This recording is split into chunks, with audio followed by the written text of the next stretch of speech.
हाय सांग मैंने मुई बर्तमान खाऊची आज आमर है पखाल भात आउ एटा हला भेंडी खटा भेंडी आउ आंबुल खटा और एटा हला से बोईतालु कौन तो देखी नथिले फूल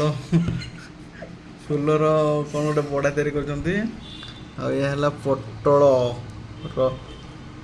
पटलर कौनटा गोटे आउ एटा हला आलू चखा तो यहाँ आम बर्तमान आज आमर एसबूर आज लंचटा हो मस्त लगे बोधे देखा जाओ केमती लगुच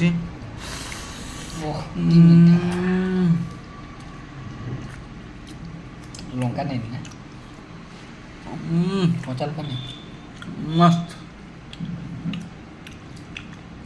मीठा नहीं बात सांग मैंने